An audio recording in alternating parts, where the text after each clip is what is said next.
And we're back. I'm Binge Monster, And I'm a green queen. and I'm a very jealous Binge Monster. I'm super excited to hear about Allie's experience at AnimeNYC without me. um, Allie, let's jump right in. Let's do it. How do you even begin to unpack what happened at AnimeNYC? Like, where should we start? So let's start I guess with like my overall thoughts. Like I definitely Yeah, have notes on, specific things I events I did, like folks I met, interviews that we did. But like overall, it was a really great weekend. I'll say mm, that. And like I've never been to a convention for 3 days. This is only my third time even going to a convention.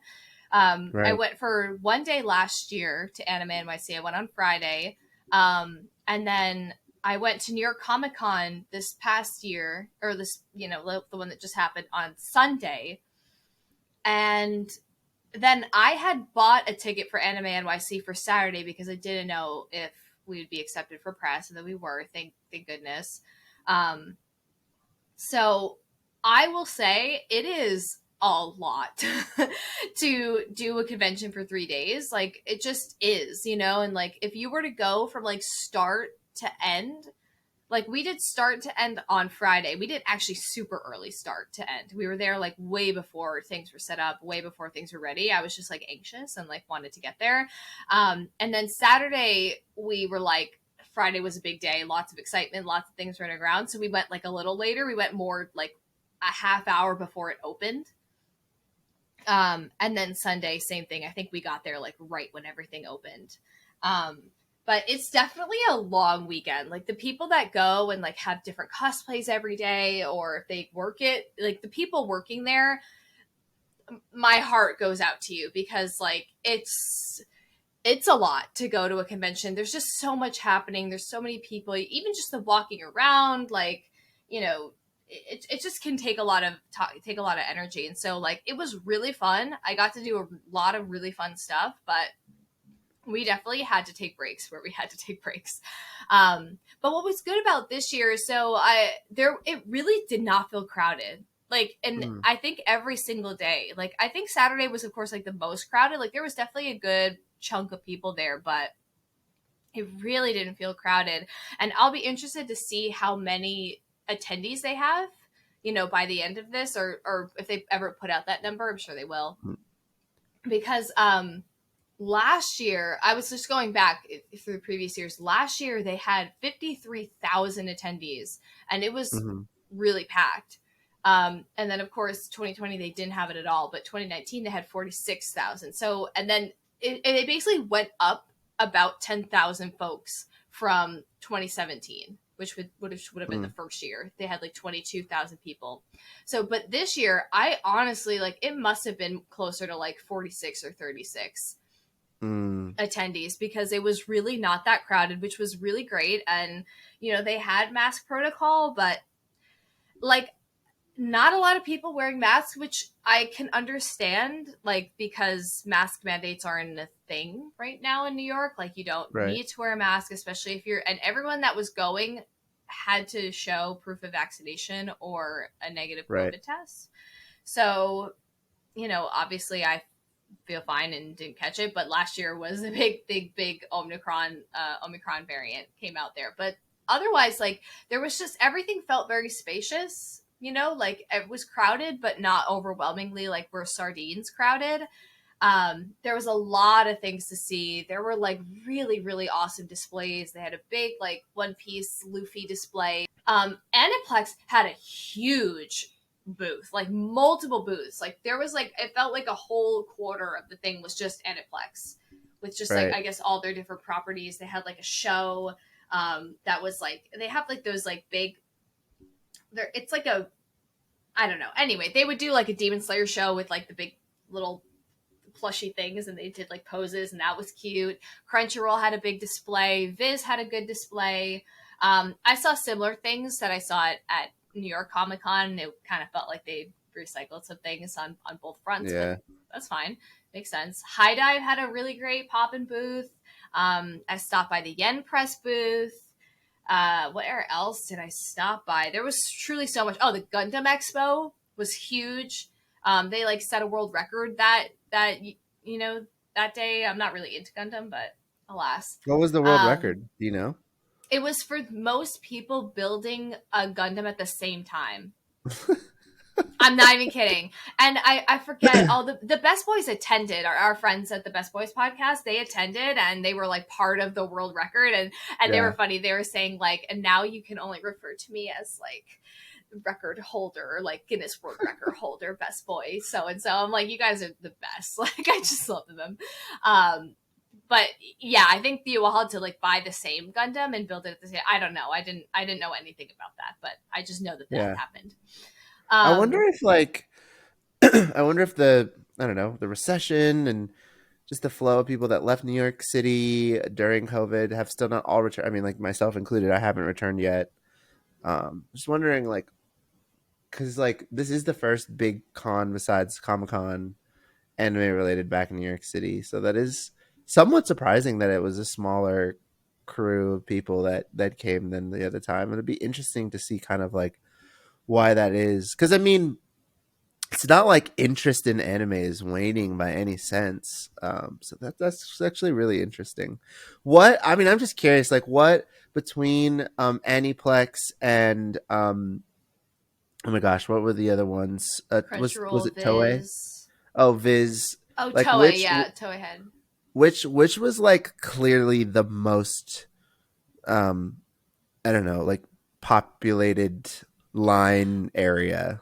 I think it was definitely Crunchyroll. I think Oh, it was really? definitely More than Crunchyroll. Viz? Yeah, like Oh, Viz was surprisingly like smaller, I would say. Like they it was like Viz had like basically a big box and then like there were like three sides to the box that Right. were like active with people. One was like selling merch. One was doing just like giveaways, like, and they, were rotating out what they were giving away. And then the other one was the Naruto ramen picture Yeah. where you could be in the bowl of ramen. And like that was kind of it from Viz, unless I'm missing something. Y'all can let me know. But like Viz, that it just felt like that was kind of what they were doing. It was all bleach, like it was bleach Yeah, stuff, 1,000 Year Blood. Yeah, yeah. Yeah, they were selling like I think like the first edition of the manga. They were selling like a bag. Oh, really? That's cool. Yeah, they were just like selling like a bunch of bleach stuff. What They probably about had other stuff. Crunchyroll? Crunchyroll, I think, was really crowded because they were Crunchyroll had a big display. They had the Spy Family picture set up. They had a Chainsaw Man picture set up where you could just kind of go and take your picture. And they might have had one more, but I can't remember. But the front of Crunchyroll, it just was like a big like, because Crunchyroll, like funds AnimeNYC or like is a main producer on it, right? It's like Sponsor, yeah. yeah, sponsor. Thank you.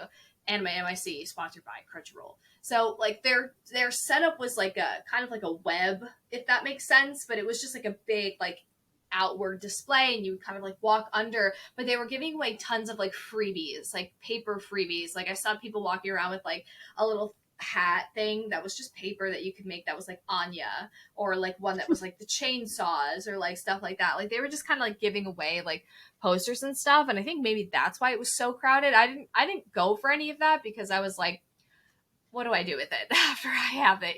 Like I'm not going to wear this again, so I'm good. Um, Right. and maybe I don't know. Maybe you could have bought stuff there. I truly didn't even get in the Crunchyroll line. Mm. I took the pictures. Like I just posted actually on my personal agreenqueen. I posted a picture with Power that I took, and then me and Al took a picture with the Spy Family, um, and that was really all I did around Crunchyroll. I don't know. Maybe there was more, but that's not really where I was spending most of my time. Well, I'll tell you what I observed from your Instagram and from Yeah. your boyfriend's Instagram, the clear collaboration and mutual attempt at free boba. That was that was Yes. very obvious. I Yes. want to know if you were successful. I want to know what this magic boba was that you wanted so badly. Like, what happened? So Milk and Tea is a boba place in Queens and in Chelsea Market.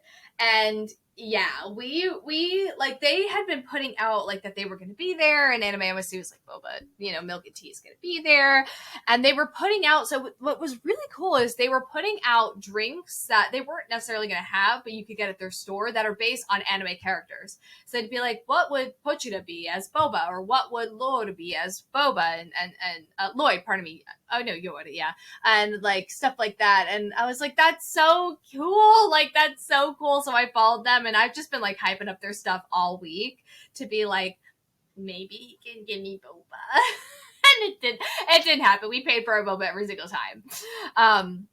But like, Al had posted about them, and then we walked, I think we had it like on Friday, because we got it every day. We got boba every day. And we walked up the next day, and I guess he had posted about them or something, and they were like, oh, are you Al? And we were like, oh my god, is it happening?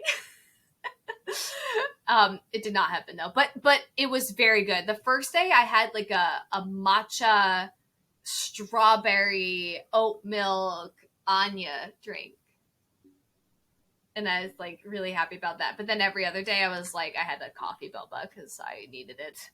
What a missed It was opportunity. You would have probably gone so hard for them promotionally if you gotten a free drink. no I'm question. I'm devastated for you. No question. I would have had it. I would have bought a drink in the morning, and then I would have gone back for a free drink and had it again. Like, Yeah. there's no question. But we did get coupons.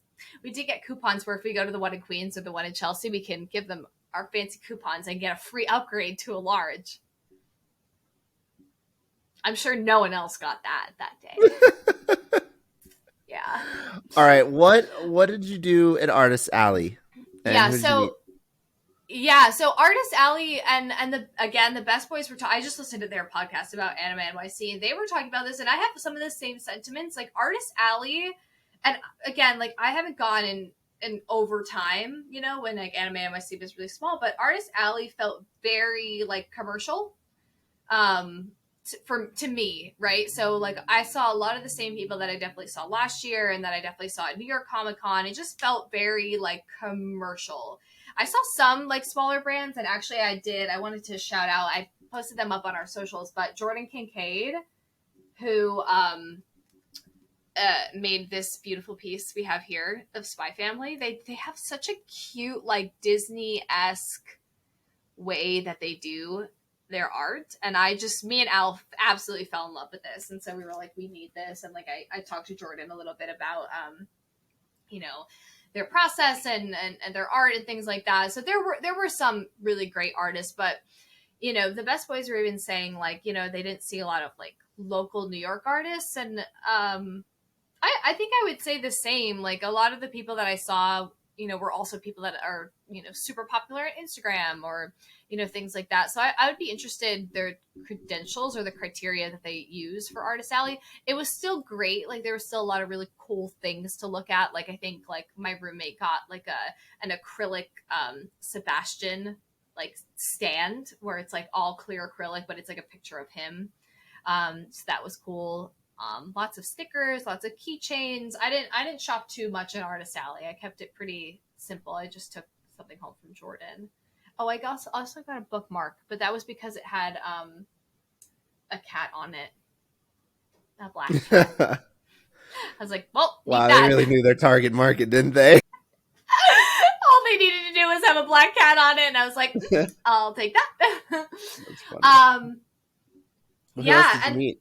and then, yeah, as far as people we met, I met a lot of really, really great. I finally got to meet, I keep mentioning them, I finally got to meet the Best Boys in person, because they were also there as press, and they're just lovely. Like, I love listening to them every week, or every other week, pardon me. They put out episodes every bi-weekly. And, they, like I said, they are kind of been like my mentors through AnimeNYC. I was like, well, did you get accepted? Like, what did you put in your blah blah, and like, what is it like, and stuff like that. So it was so good to meet Justin and Dan in person. I also made some new friends. So I met old Taku Jedi. His name is Jeff, but he is on TikTok and YouTube, and he is such a wonderful human. We just met, I forget, maybe we made the connection through TikTok. I think like I was posting and they were posting. They go to conventions all the time, but they do something that's so special where they have such a community around. He has such a community around around him and really engages people of like, what are they watching, and what are you watching, how do you feel about this. And he did a series that he was saying where he watched all of JoJo's Bizarre, but like every episode did like a, I just watched episode 1, I watched episode 2, and he was like, it was getting to the point where people were like, hey, did you watch? Like, have you watched yet? Like, what were your thoughts? And he was like, oh my God, like I don't have time to watch this all the time, or, whatever. And so I really want to bring him onto the podcast because I think he just has a very interesting life. And, he's a father, he's a teacher. I just would love to hear from him about his experience with his kids and anime. Like he mentioned, like him and his daughter were watching One Piece together. I was like, I want to hear all of like her thoughts and your experience as a father sitting with your daughter and watching One Piece. Like, how does that feel? Like so he's definitely going to be on the podcast soon. You'll hear more from old Otaku Jedi. I I love also his name. met, right? I mean, I'm a Star Wars fan too. I feel like we'd be good friends. I can't wait to make the connection. He's truly lovely, and he like between me and Al, like we all started talking about kids, and he was like, you guys just wait. He's like, that's my best advice, just wait. So that was so special, like just such a good energy. And then when I met him, I also met Jenny from BX, who I'll shout out. She's a voiceover artist here in the Bronx. And now we're friends on TikTok and stuff like that. So shouts out Jenny from the BX. And then of course I met Jordan Kincaid, who, like I said, I interviewed on the podcast. And then I was also able to meet this guy named Tom from Medioku Con. So this is a con in Baltimore, and he was promoting it at this convention, and just a lovely person. And I have an interview with him about the convention and things like that, and I'll be posting that to our socials. But those are just some of the people that I was able to meet and like really just kind of casually chat with and talk to. And then we also did some interviews. So we were accepted to interview Mel Kishida, who is a Japanese illustrator. He's designed characters for Blue Reflection and various anime, video games, things like that. And one of the most interesting things that when I was talking to him was I asked him a question of like, what is some of the criteria and what are some of the differences between uh, designing a character for an anime versus designing a character for a video game. And so something interesting that he was saying was that when people come to him to do something, they're coming to him for his style, and he does a lot of like very pretty like young girls. Like he just like is able to capture like that just very like beautiful essence. And so that's a lot of the characters he does, and they are really pretty. You should definitely look him up. And then he was also saying that he can be a little bit more specific in or detailed, I think he said, in video games, because it's three-dimensional, so you kind of have a whole thing, whereas 2D you really only have like one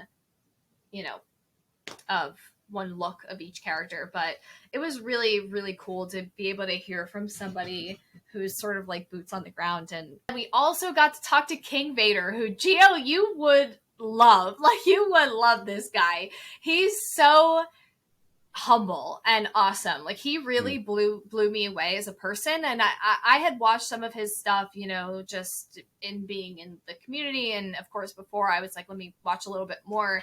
And I really only got to ask one question.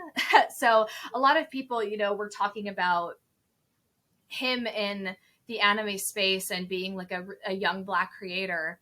And it really is true. Like, when we talk about anime in the mainstream, I don't think that, I think a lot of that has to do with Black content creators that love anime. I think that Black creators and, Black folk are some of the people that really brought anime to the forefront as far as the mainstream. Up for debate, I guess, or like up for discussion. But I think that they, had a really big hand in that. And, you cannot have that conversation without talking about King Vader. You just can't. Like, he's the creator of Hood Naruto, which is like I don't say that they're like spoofs, but it's like a retelling of the story, but like through his, comedic lens and his take on things. And you should definitely check him out. He's got tons of subscribers on YouTube. His channels get, or pardon me, his videos get like thousands and thousands of views. But the question I got to ask him, because I wanted to hear a little bit more about him as a person, like we could talk about his accolades, of course, and he probably does often. But I Right. asked him, what was a moment in Naruto that really impacted you and shaped who you are as a person today? Amazing question. Great question. And he said that too. I was like, I feel so happy. He was like, great question. Great question.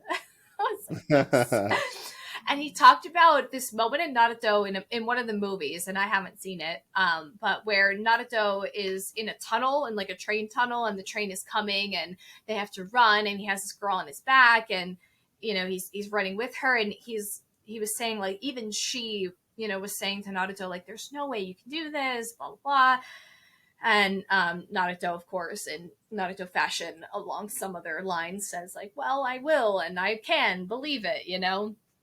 And I think that that kind of story is a really big part of what drives him, is being told no, like, or being told that he can't. Like, that is a really big, that was at least my impression. Like, he's very humble, and he is very, very driven by, like, proving people wrong.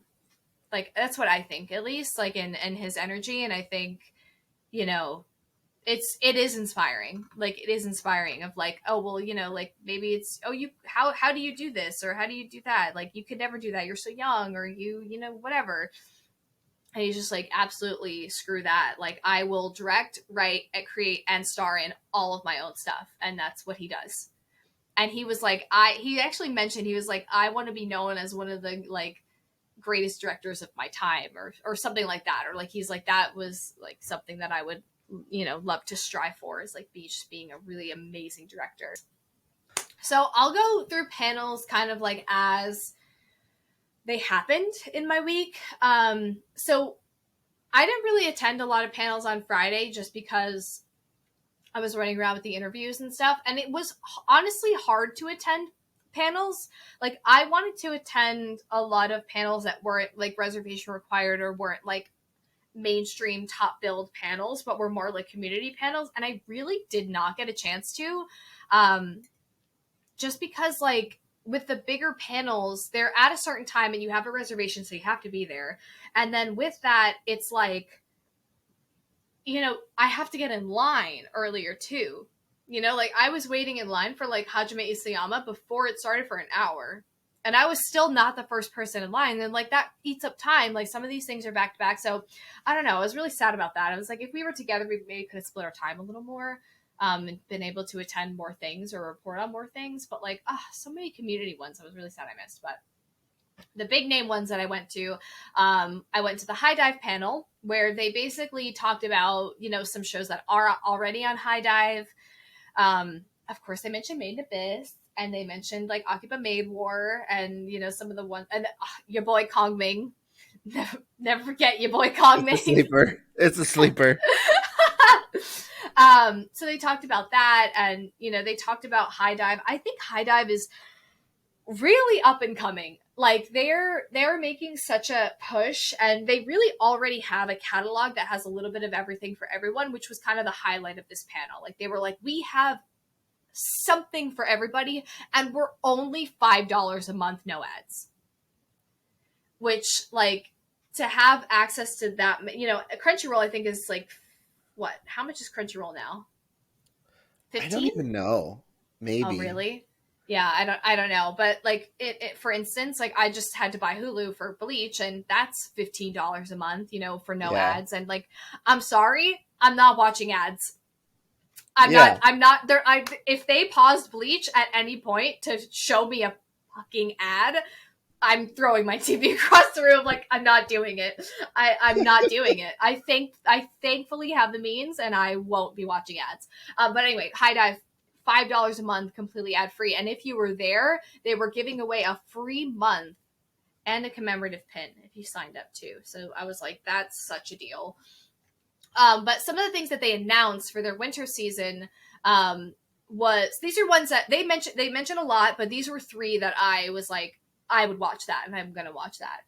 One of them was Spy Classroom, which I think a lot of people must have read, because when they showed that, everyone was like, "Wow!" So that must have a following in some way, shape, or form. I've never heard of it.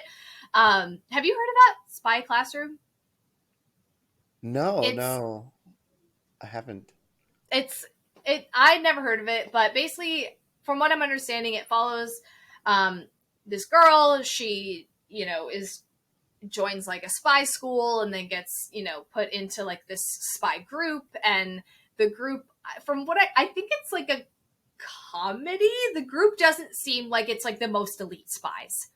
They seem Okay, like a ragtag team of spies. I could be wrong, but that was what I got from that, and it looks fun. Like, it looks like there's going to be a character for everybody, kind of the same like with like Blue Lock, I would say, is like there's a character for everybody. right. It was a ragtag team. They like show each of their, like, in the trailer, they like show each of their like headshots, if you will, or like a shot of them, and they're all like, so different from each other. I was like, that's going to be cute. They're all ladies too. They're all girls, and Hmm. anyway, I'm excited for that. Another one was Kubo Won't Let Me Be Invisible. This feels very, and the best boys were saying this too, it feels very like Shikamori is Not Just a Cutie, where it's about this boy who, like, wants, like, to have the best experience in high school as he can, but he's like, everyone sees him as invisible except for this one girl who, won't let him be invisible, like always talking to him, always whatever, playing with him. So I'm excited to see, like, it just slice of life, cute comedy. That's what it looks like to me. Right. Um, Another one that I'm really excited for is Sudane. Have you seen this? No.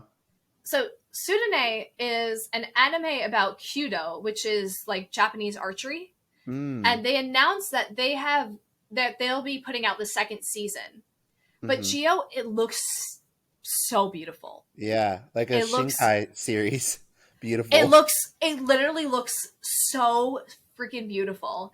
And so they announced that they're going to put out the movie, and I was not sure, and I should have looked this up, but I'm not sure if the movie is like a season one in a movie. I wasn't sure if it was that, Oh, or if it's its own movie.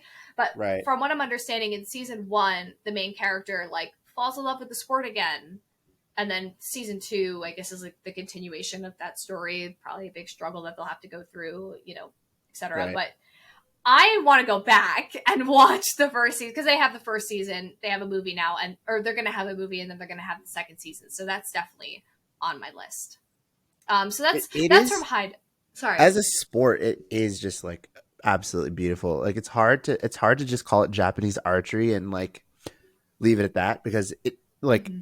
fundamentally is, but it's so much more than that. Like when you watch people draw the bow and you listen to the sound that it makes, it's it's an art. Like it's so beautiful. And I'm guessing that it's not an increasingly popular sport in Japan anymore.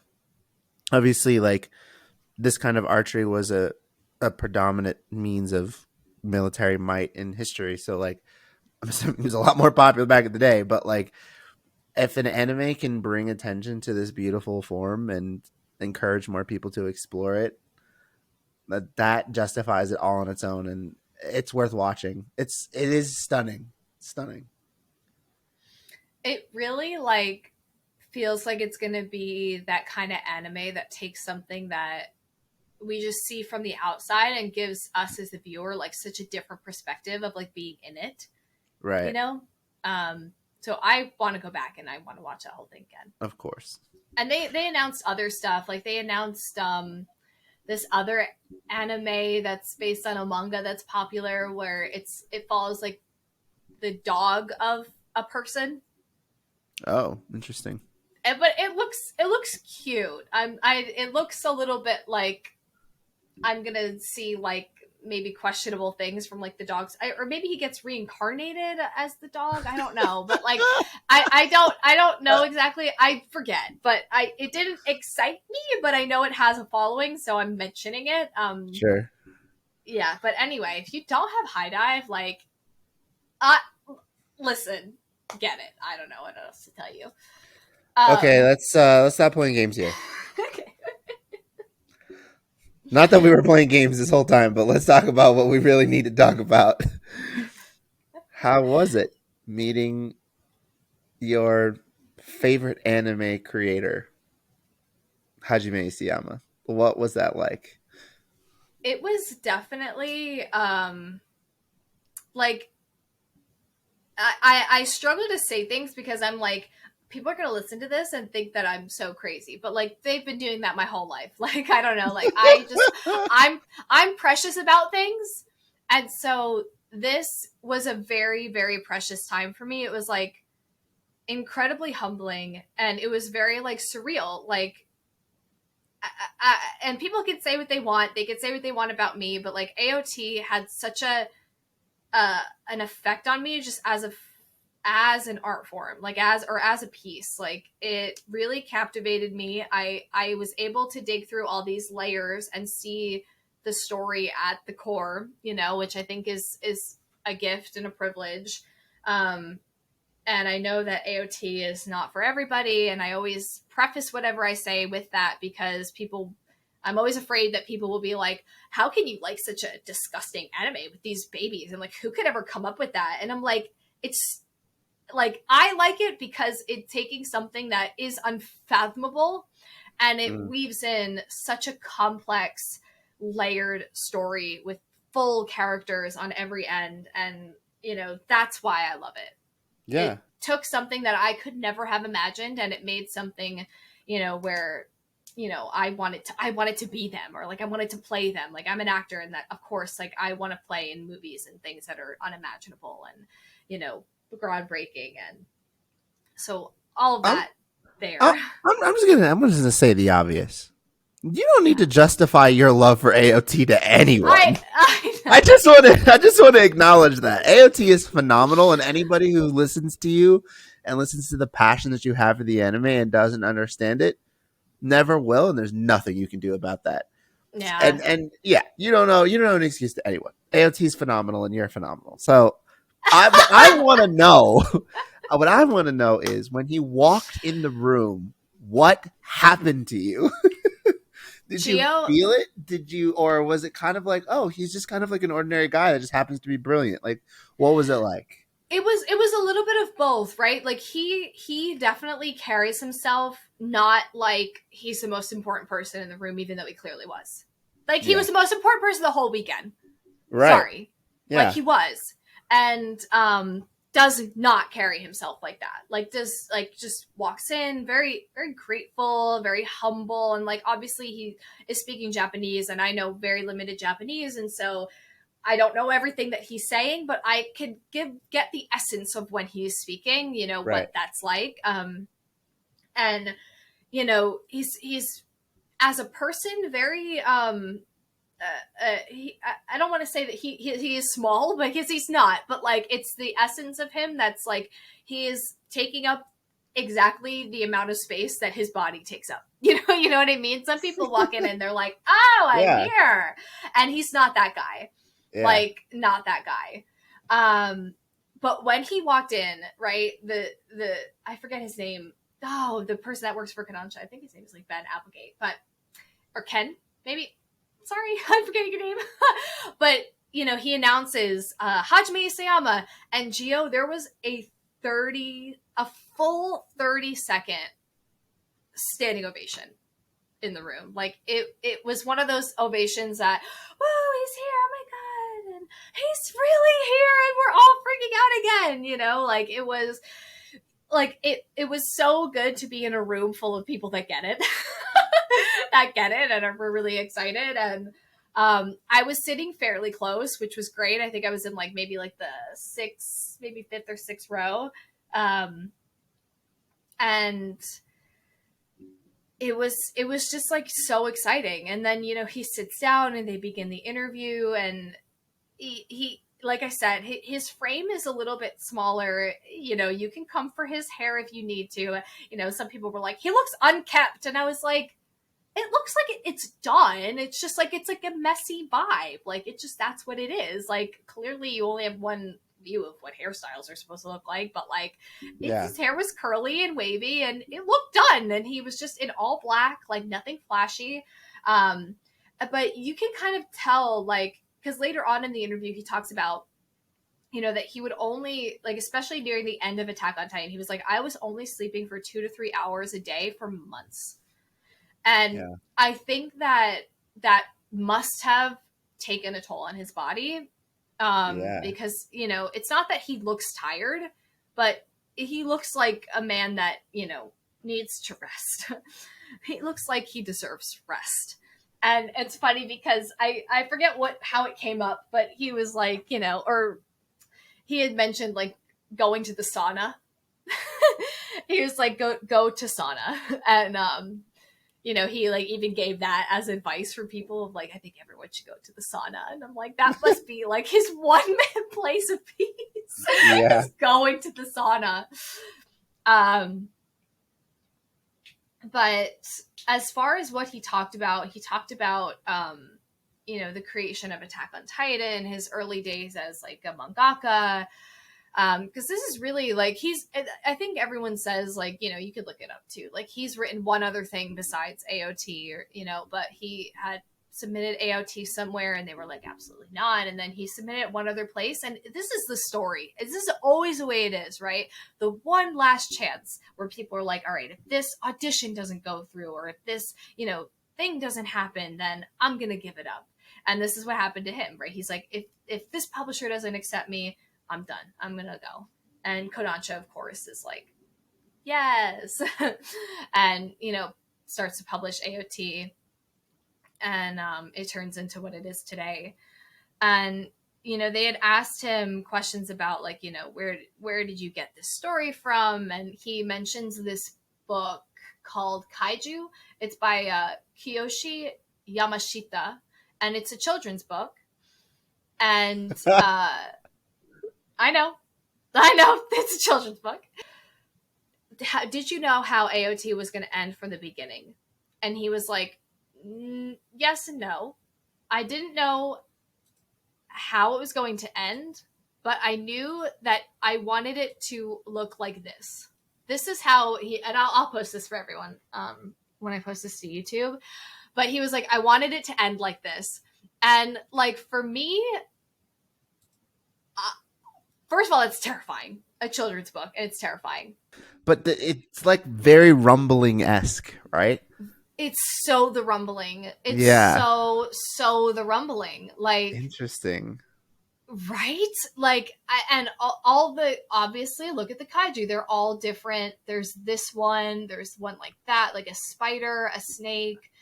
And I guess I haven't, of course, read this book, although I now am dying to. I would love to own it, but I think I like tried to look it up. I think it's like $100 now. It's probably like really old. It's probably like really old. But, I think that's, you could say what you want about the picture, but I think that's so fascinating. He's like, I don't know what it's going to end like, but it's going to end like this.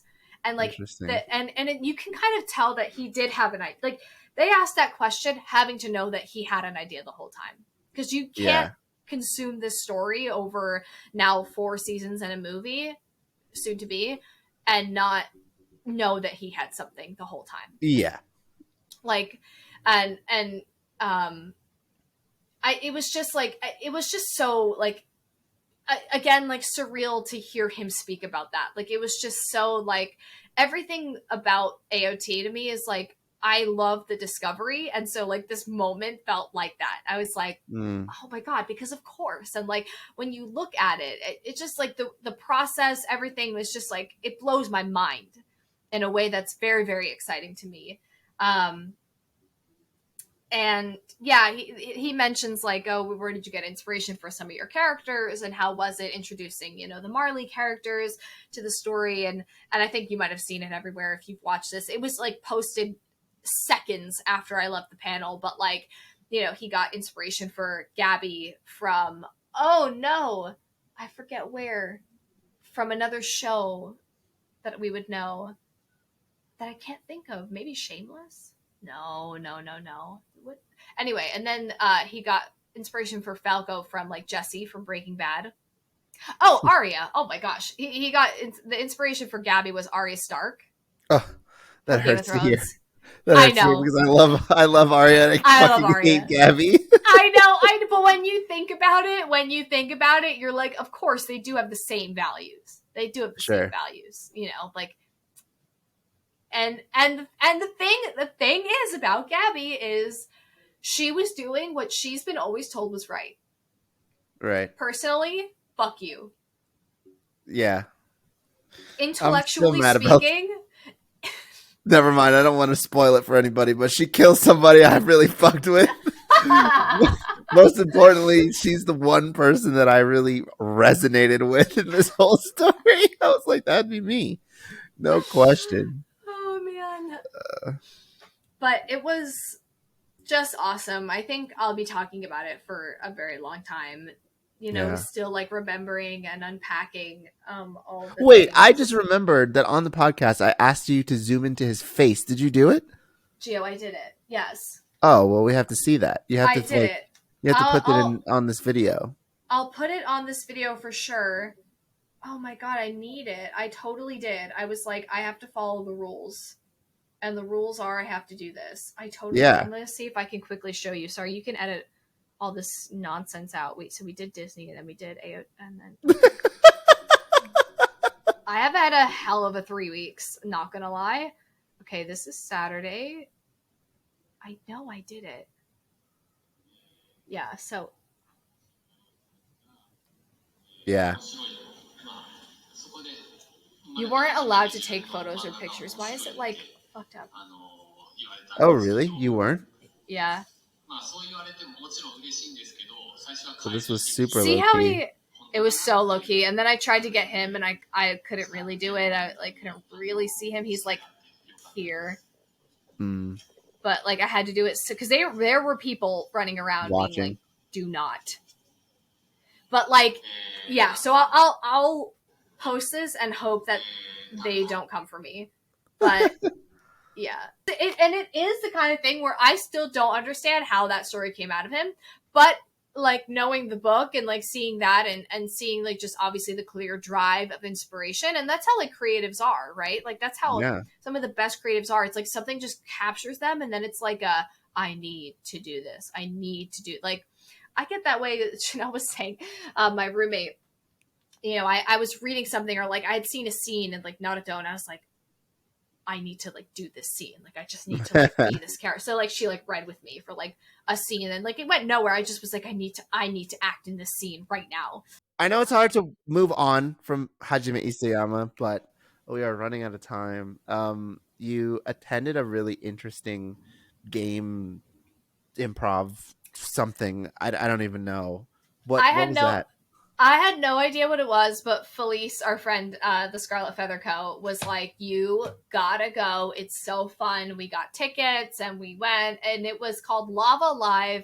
It's an improvised audience participation variety show starring voice actors Ray Chase, Robbie Damon, and Max Middleman, pardon me. And it was honestly at the end of Saturday, and we were freaking exhausted. It started at like 8 p.m. It wasn't going to end until like 10. And we were like, I don't even know if I want to do this. It's really tiring, and I'm really tired, and I want to go home and I want to eat. But we stayed, and it was so funny. And they like run a podcast and like run a show and stuff. And they did like a bunch of improv games and stuff. It's if you ever see that at a convention, like try to go. It was just genuinely so funny. Mm, And then honestly, the whole weekend ended with the Bleach panel, right. which had Michelle Oh, Ruff and Derek Stephen Prince, pardon me. Johnny Young Bosch, the voice of Ichigo, was supposed to be there, but canceled the last minute day of, and at first I was like, I hope he's okay. Like, I hope he's not sick. Hope, everything's all right. And then I kind of took to Twitter to kind of see if people were saying anything. And that, I forget his name, but that the Power Ranger who had passed away very recently, they were close. And so they were like, he probably didn't want to do Right. anything that day. And that's very Right. understandable. So, we just, we sent our love to him that day. No one said anything at the panel, but like I was doing that privately. I was like, just thinking of you, buddy.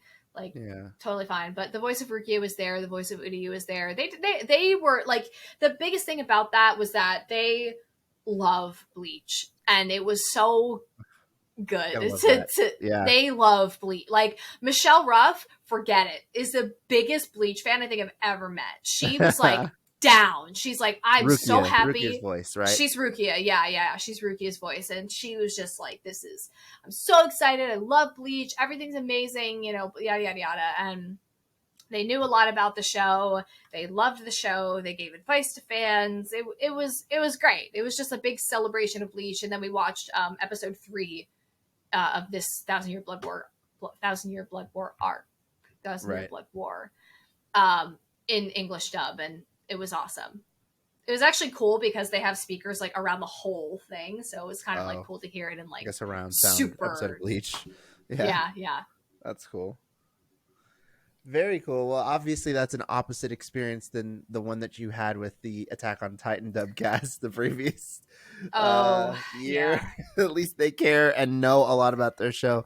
I think it's different too, because like the big three was the big three for so long, and Bleach was so popular for so long. I mean, it's not. I don't know if I can say that though. Like Attack on Titan's been really popular for a long time, but Attack on Titan also had that huge break. Well, so did Bleach. I don't know. Maybe I'm letting them off the hook too easily, but yeah, I as a longtime Bleach fan, am very happy to hear that the voice actors really love the show, and Bleach is so good right now, and honestly, it gets better, which is so shocking. Like it's so good and it's beautiful, and they're nailing it, and I'm so excited. And I'm really excited that you got to meet Hajime Siyama. I'm really jealous.